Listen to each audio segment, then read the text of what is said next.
told me aging would feel so soft, like butter on golden toast.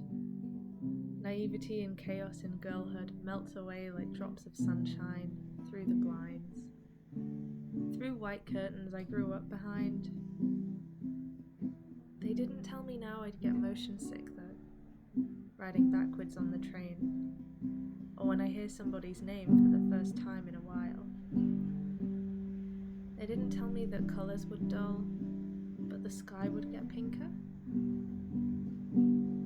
I'm growing into all of my mothers, and every daughter that follows me, every sister I have, even in spirit.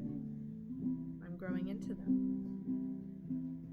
The God that I once prayed to, and the guardian angels I felt, when life was all hurricanes and growing pains, then growing up, then growing in. And growing is peaceful. It's soft.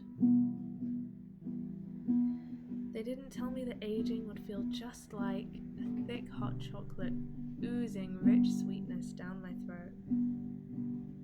That stretch marks would only X-mark my space in the universe, and exactly where I grew into it.